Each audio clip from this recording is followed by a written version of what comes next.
ওরে আল্লাহ বন্ধু মাছ ধরে আসছে বন্ধু। কি মাছ এটা? ভালো বড় দেহি। কি মাছ এটা? বেদরি। এটা আমরা আঞ্চলিক ভাষায় বলি বেদরি। বন্ধুরা আমরা আমাদের কাঁচামাটিয়া নদীর মধ্যে দীর্ঘদিন পরে, দীর্ঘ প্রায় 5 বছর পরে আমরা মাছ ধরতে আসলাম। দেখেন পিচ্চি পোলাপান সহ আমরা সবাই একত্রে চলে আসলাম মাছ ধরতে। তো এটা আমাদের বলতে পারেন যে একসময় আমরা প্রতিদিন কি মাছ মানে বইয়ের ভাষায় মিনি মাছ বলে। ও আচ্ছা, শুদ্ধ কাটি বাংলা ভাষায় মিনি মাছ, আমি সঠিক জানি না। তো আমরা এটা বেদরি মাছ নামে চিনি। তো বন্ধু ধরছে। তো যাই হোক অনেকেই হাতায় মাছ ধরতেছে আর কি। গেছে গা এই আমার চাচা বাতিজা। এই আমার পায়ে একটা, আমার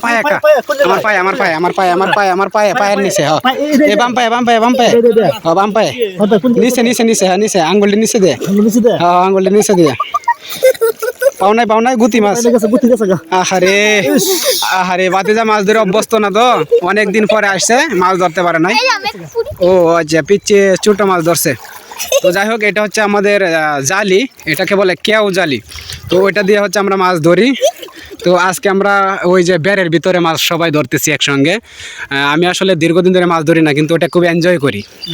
আমরা একসঙ্গে খুব এটা এনজয় করি এবং এই নদীর মাছ এত সুস্বাদু, এটা আসলে কথায় বোঝানো সম্ভব না। যারা এই নদীর মাছ যারা খাইছে তারা জানে অনেক সুস্বাদু এই নদীর মাছ। কারণ এখানে হচ্ছে আপনারা তো জানেন ওই যে নদীর মাছ আসলে অন্যরকম, আসলে স্বাদ অল্প হইলে মানে অনেক গ্রান থাকে এই মাছের। তো ওই যে ব্যাগের মধ্যে মাছ ঢুকাইতেছে, হেরা ধরতেছে আর আমি ভিডিও করতেছি।